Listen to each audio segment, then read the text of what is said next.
제29장 기도가 씨름인가요? 옛 야곱이 천사와 씨름하던 그 믿음을 주옵소서. 찬송가 368장 3절 가사입니다. 서리집사 시절 야곱이 천사와 씨름한 것이 왜 믿음인지 목사님께 여쭌 적이 있습니다. 믿음이 있는 사람은 하나님께 순종하는 법입니다. 하나님과 힘겨루기를 하지 않습니다. 그러면 야곱이 천사와 씨름을 한 것은 불신앙이면 불신앙이지 절대 신앙일 수 없습니다. 그때 제가 어떤 답을 들었는지는 기억나지 않습니다. 아마 하나님께 끝까지 매달려서 복을 받아내지 않았느냐는 말을 들은 것도 같은데, 그러면 하나님은 어지간해서는 복을 안 주시려는 분입니까? 복을 주시더라도 마지못해서 주시는 분인가요? 야곱이 야복강에서 씨름의 기도를 했다는 얘기를 한두 번 들은 것이 아닙니다. 그때마다 의아했습니다. 야곱이 천사와 씨름을 했다는 얘기는 성경에 있는데 그것을 왜 기도했다고 할까요? 씨름과 기도가 무슨 상관이 있습니까? 창세기 32장 24절에서 25절에 야곱은 홀로 남았더니 어떤 사람이 날이 새도록 야곱과 씨름하다가 자기가 야곱을 이기지 못함을 보고 그가 야곱의 허벅지 관절을 치매 야곱의 허벅지 관절이 그 사람과 씨름할 때에 어긋났더라 라고 되어 있습니다. 야곱이 어떤 사람과 씨름을 한 것이 아닙니다. 어떤 사람이 야곱과 씨름을 했습니다. 씨름의 승부도 야곱을 기준으로 말하지 않고 그 사람을 기준으로 말합니다.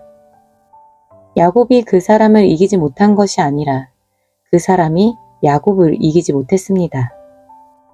이런 내용을 놓고 야곱이 밤새도록 씨름의 기도를 했다 라고 할 수 있을까요? 억지로 표현하자면 야곱은 씨름을 한 게 아니라 씨름을 당했습니다. 바단 아람에 있던 야곱이 그곳에서 계속 살 여건이 안 되어 고향으로 돌아갈 생각을 합니다. 처음에는 라반의 소나기에서 빠져나가는 것이 급했는데 라반에게서 빠져나오니 이제는 에서가 걱정입니다. 먼저 사자를 보내어 에서의 눈치를 살피니 에서가 400명을 이끌고 오고 있다고 합니다. 야곱이 전전긍긍합니다. 나름대로 잔머리를 굴려서 자기 소유를 두 떼로 나눕니다. 에서가 들이닥쳐서 한 떼를 잃더라도 다른 한 떼는 지키려고 한 것입니다. 하지만 그것으로 마음이 놓이지 않습니다. 기도도 합니다.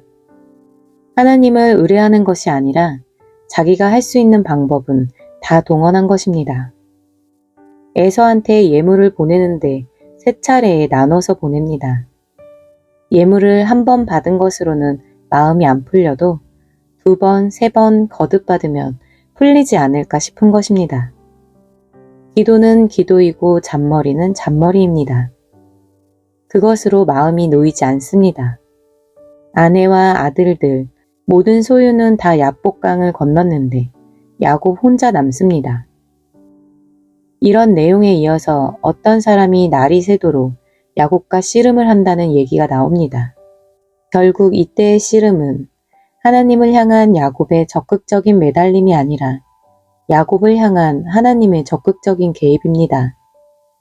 너 계속 고집 부릴래? 언제까지 잔머리 굴리며 내 방식대로 살아갈 셈이냐? 라는 뜻이라고나 할까요? 그런데 야곱이 달리 야곱일까요? 밤새도록 고집을 꺾지 않습니다. 결국 그 사람이 물리력을 동원합니다. 야곱의 허벅지 관절을 친 것입니다. 그리고 야곱을 두고 가려고 하자 야곱이 그때서야 아차 합니다. 이 사람이 보통이 아니구나 싶었던 것이지요. 그래서 축복을 구하게 되고 야곱의 이름이 이스라엘이 됩니다. 이런 내용을 놓고 야곱이 야복강에서 씨름의 기도를 했다고 하는 이유가 뭘까요? 짐작가는 점이 있기는 합니다. 많은 사람들이 기도를 오해합니다. 하나님을 졸라서 자기가 원하는 것을 이루어내는 방편으로 말입니다. 하나님이 처음에는 기도를 들어줄 마음이 없었는데 자기의 끈질긴 기도를 견디다 못해서 들어주는 것이냐 생각합니다. 그렇게 끈질기게 기도를 해서 결국 응답을 받아낸 기도의 역군 이미지를 야곱한테 투영시킨 모양입니다. 하나님과 우리가 같은 편인가요? 다른 편인가요? 기도를 하면 하나님이 우리 뜻을 존중해야 합니까? 우리가 하나님 뜻을 존중해야 합니까? 천사와 씨름하는 그런 불순종은 옛날 야곱으로 족합니다. 만일 우리는 천사가 씨름을 걸어오면 얼른 그 자리에 엎드려 하늘을 우러른 다음 주여 말씀하옵소서 종이 듣겠나이다. 제가 무엇을 잘못했습니까? 저를 고치겠습니다. 라고 해야 합니다.